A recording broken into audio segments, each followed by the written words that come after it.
नमस्कार साथीहरू, म राजु पौडेल। शेयर शिक्षा सिकौं र सिकाउँ भन्ने हाम्रो अभियान अन्तर्गत आज पनि म तपाईहरुलाई एउटा अत्यन्तै उपयोगी प्रविधिसँग सम्बन्धित भिडियो लिएर प्रस्तुत भएको छु। आशा छ तपाईहरु यो भिडियो हेरिसकेपछि यो भिडियोबाट ज्ञान लिइसकेपछि अब घरमै बसेर नेपालको सेकेन्डरी स्टक मार्केटमा शेयर खरिद बिक्री गर्न सक्नुहुनेछ। अब तपाईहरु दोस्रो बजारमा गएर ब्रोकर कम्पनीकोमा गएर शेयर खरिद बिक्री गर्ने, फोन गर्ने, एसएमएस गर्ने बाध्यता जुन छ तपाईहरुलाई, त्यो बाध्यताको अन्त्य हुनेछ। यसरी नेपालको स्टक मार्केटमा जुन नयाँ नयाँ प्रविधिहरू भित्री राखिएका छन्, यी प्रविधिसँग यदि हामी अपडेट हुन सकेनौं भने जसरी विश्वबाट डाइनोसर लोप भयो त्यसैगरी हामी पनि लोप हुनुपर्ने अवस्था आउँछ।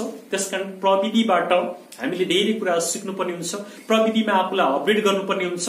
त्यसकारण यो भिडियो हेरेर अबदेखि तपाईहरु घरमै बसेर दोस्रो बजारमा शेयर खरिद बिक्री गर्नुहोला भन्ने अनुरोध गर्दै र अहिलेसम्म पनि हाम्रो यो सबगुरी युट्युब च्यानललाई सब्स्क्राइब गर्न भुलिराख्नु भएको छ, सब्स्क्राइब गर्न भ्याउनु भएको छैन भने तल लेखिएको सब्स्क्राइब बटनमा एक क्लिक थिच्नु होला र सँगै आगामी दिनमा यस्तै महत्त्वपूर्ण भिडियोहरू हेर्नको लागि सँगै रहेको बेल बटनमा पनि एक क्लिक थिच्न नभुल्नु होला र यो भिडियोलाई सारा लगानीकर्ताहरूसम्म पुर्याउनको लागि शेयर पनि गरिदिनु होला र भिडियो मन पर्यो भने लाइक कमेन्ट पनि गरिदिनु होला भन्दै अब मैले नेप्सीले सुरुवात गरेको अनलाइन ट्रेडिङ सिस्टमबाट कसरी नेपालको सेकेन्डरी स्टक मार्केटमा शेयर खरिद बिक्री गर्न सकिन्छ भन्ने बारेमा जानकारी दिन गए।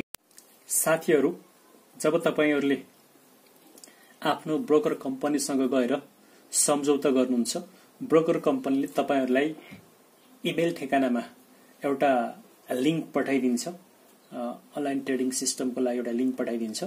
उक्त लिंक तपाईहरुको आफ्नो इमेल ठेगानामा गएर पहिला खोल्नुहोस्। जस्तै म मेरो जीमेल ठेगाना खोल्दै छु।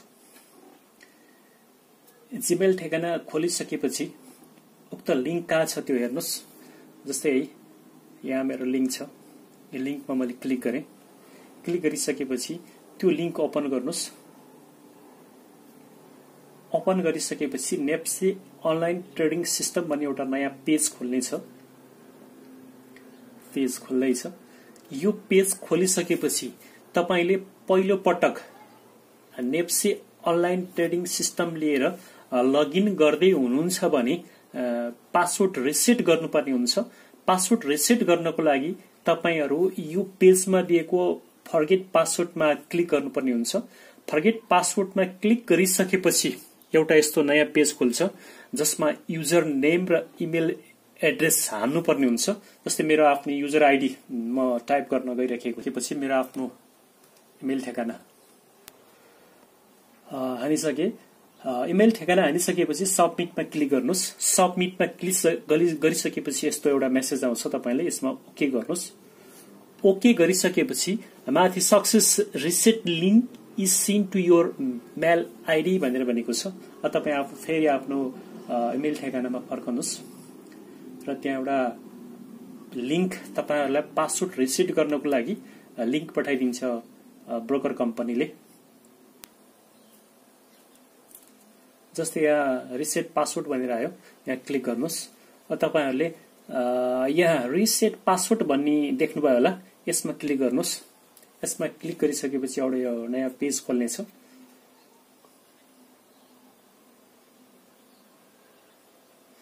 अब तपाईहरुले यहाँ गएर यस्तो एउटा नयाँ पेजमा न्यू पासवर्ड हाल्नु पर्ने हुन्छ।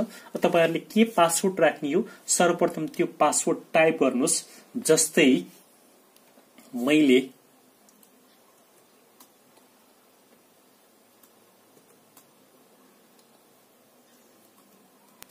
एउटा नयाँ पासवर्ड हाने।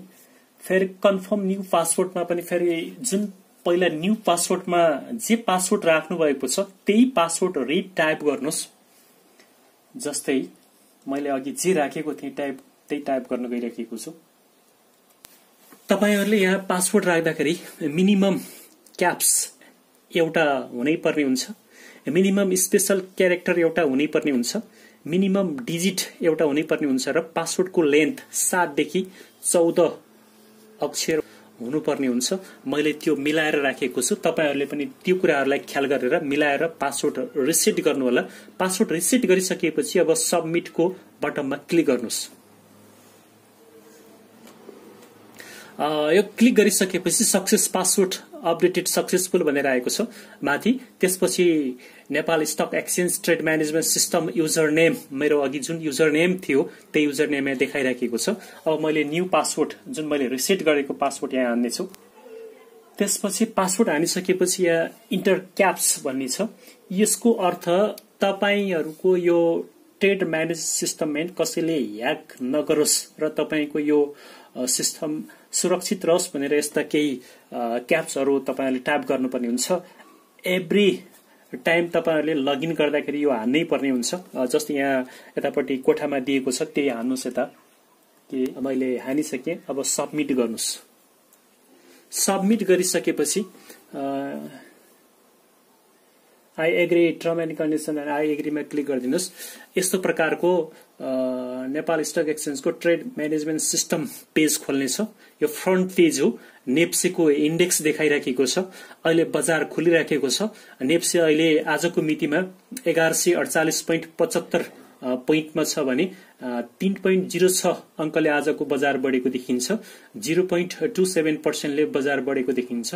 अब तपाईहरु यहाँ गएर कसरी घरमै बसी बसी ट्रेड म्यानेजमेन्ट सिस्टमबाट नेपालको सेकेन्डरी स्टक मार्केटमा शेयर खरिद बिक्री गर्न सक्नुहुन्छ भन्ने कुराको मैले आज ज्ञान दिन गइराखेको हुँ। त्यसको लागि तपाईले अब यहाँ नेप्से टीएमएस ड्याशबोर्ड भन्ने यही जुन बोर्ड देखिराखेको छ यो बोर्ड भयो। मा इन्फर्मेसन तपाईको सम्पूर्ण इन्फर्मेसन यहाँ राखेको हुन्छ। फन्ड म्यानेजमेन्ट को बारेमा पछि बताउँला। आज सबै कुराहरु बताउन लाग्यो भने भिडियो लामो हुनेछ। आज मैले तपाईहरुलाई अर्डर म्यानेजमेन्ट, अर्डर कसरी गर्ने, कसरी खरिद बिक्री गर्ने ट्रेड म्यानेजमेन्ट सिस्टमबाट भन्ने कुराहरु बताउन गइराखेको छु।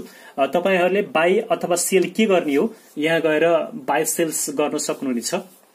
बाई सेल्समा क्लिक गर्नुस्। क्लिक गरिसकेपछि एउटा नयाँ पेज लोडिङ हुँदैछ। त्यो पेज लोडिङ भइसकेपछि यहाँ continuous pre open, alert, special pre open भनेर देखाइएको छ। यो बाई अथवा सेल्स अर्डर गर्नको लागि यो माथि तपाईको यो जुन हरियो बटन देखिएको छ डीएनए लगेट इन भन्ने, यो लगेट रातो भयो भने तपाईहरुले यहाँ गएर बाई एन्ड सेल अर्डर गर्न सक्नुहुन्न। यो हरियो हुनुपर्ने हुन्छ। यदि तपाईहरुले यो online trading management system login गरिसकेपछि यो रातो देखिराखेको छ भने आफ्नो ब्रोकर कम्पनीलाई फोन गरेर यसलाई अन गर्न सक्नुहुनेछ। मेरो यहाँ हरियो देखिराखेको छ, अन भइराखेको छ भन्ने कुरा बुझिन्छ।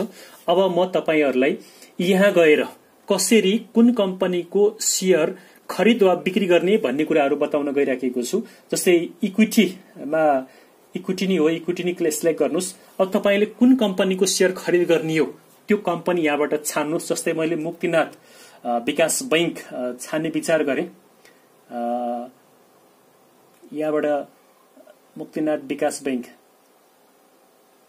एमएनबीबीएल पनि भन्छ। यो छानिसकेपछि तपाईहरुलाई यहाँ एउटा यस्तो संकेत दिन्छ एलटीपी 308 मा अहिले त्यो बैंकको कारोबार भइराखेको छ। लो तपाईहरुले यसको रेन्ज 302 देखि हाई 314 सम्म राख्न सक्नुहुन्छ। तपाईले कति राख्ने भन्ने कुराहरु त्यसको मार्केट डेप्थबाट पनि हेर्नुहुन्छ। जस्तै यहाँ टप 5 बाई र टप 5 सेल्स भनेर एउटा डेटा उपलब्ध गराइएको छ। जस्तै खरिद गर्ने महानुभावहरु 2430 जना खरिदकर्तामा बस्नु भएको छ भने 1650 किता बिक्रीको लागि बसिराख्नु भएको छ। तपाईहरुको खरिदको मात्रा धेरै छ भने बिक्रीको मात्रा थोरै छ भने देखिन्छ यो डेटाबाट। अब मैले यो रेन्जमा बसेर आफ्नो अर्डर गर्नुपर्ने हुन्छ। जस्तै 307 मा उले किन्न चाहेको छ, 306 मा किन्न चाहेको छ 200 किता शेयर, 70 किता शेयर 305 मा किन्न चाहेको देखिन्छ, 550 किता शेयर 303 रुपैयाँमा किन्न चाहेको देखिन्छ भने 400 किता 302 मा किन्न चाहेको देखिन्छ। त्यस्तै गरी विक्रेताहरु 312 किता 350 किता 312 मा बेच्न बसिराखेको देखिन्छ। 300 किता 313 मा र 1000 किता 314 मा बेच्नको लागि बसेको पाइन्छ यो मार्केट रेटबाट हेर्दाखेरि। अब तपाईहरुले कति क्वान्टिटी किन्ने हो त्यो क्वान्टिटी यहाँ राख्नुपर्ने हुन्छ। जस्तै मैले 500 क्वान्टिटी किन्ने हो भने यहाँ 500 मैले टाइप हाल्नु पर्यो। प्राइस रेन्ज जुन यता दिएको छ लो र हाई, यो रेन्जमा बसेर तपाईहरुले किन्नु पर्ने हुन्छ। जस्तै 308 अहिले उसको एलटीपी छ, यहाँ लो प्राइस रेन्ज 302 सम्म राख्न सकिनेछ भनेर भनेको छ। मैले अहिले 302 राख्न गइराखेको छु। डे अब कति दिनसम्म यो राख्ने, डेको डेमै राख्नुस्, मन्थ डे इयर आवश्यकता छैन। अब तपाईले यति गरिसकेपछि तपाईले अनलाइन ट्रेडिङबाट शेयर खरिद गर्दाखेरि नीलो बाईको लागि हो नीलो कलर छान्नु पर्ने हुन्छ, सेल्सको लागि रातो कलर छान्नु पर्ने हुन्छ। यहाँ अहिले हामी बाईको अप्सनमा छौं। अब मैले यहाँबाट बाईमा क्लिक गरे। बाईमा क्लिक गरिसकेपछि new order has been successful place me भनेर माथि मेसेज आइसकेको छ। सक्सेसफुल भइसकेपछि अर्डर बुकमा यस्तो देखाइएको छ। ल हेर्नुस् है, ओपन मुक्तिनाथ विकास बैंक लिमिटेड बाई 500 किता, मैले प्राइस रेन्ज 302 राखेको छु र 500 क्वान्टिटी यति भ्यालुको 1,51,000 भ्यालुमा मैले शेयर किन्न खोज्दैछु। अब मैले यो राखेको रेन्जमा यदि विक्रेताको खरिदकर्ता र विक्रेताको कुरो मिल्यो र विक्रेताले यतिमा बेच्न चाह्यो भने मेरो खरिद सफल हुनेछ। यदि बजार अझ घट्न सुरु गर्यो, अझ घट्दै गयो भने म यहाँ गएर फेरि त्यसलाई रि गर्न सक्छु मेरो आफ्नो अर्डरलाई। जस्तै अघि मैले 500 क्वान्टिटी 302 मा राखेको थिएँ र अब मैले यो 302 मा आउने भएन आजको मार्केट भनेर यहाँबाट फेरि मैले यसलाई 304 अथवा 305 राखेँ।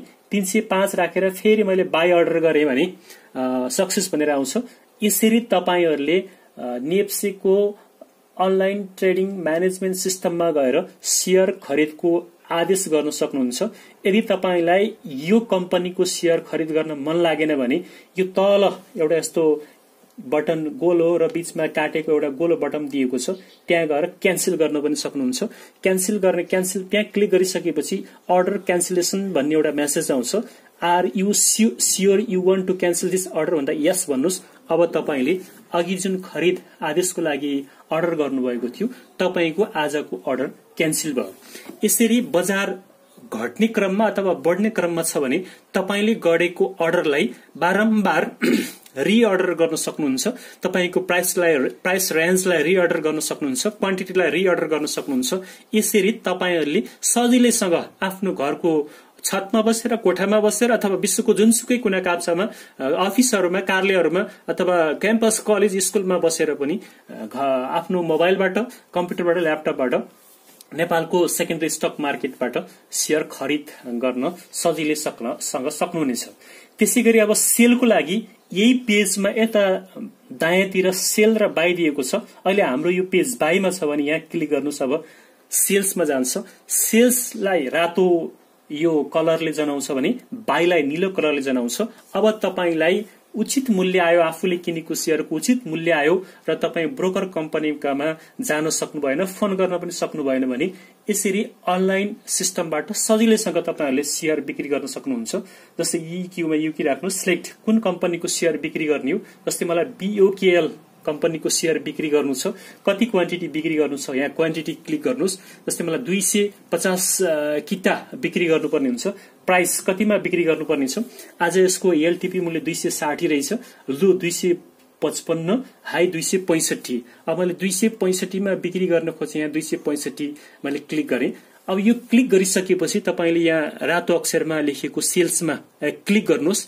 सेल्समा क्लिक गरिसकेपछि तपाईको अर्डर सफल भयो भनेर माथि मेसेज आउँछ।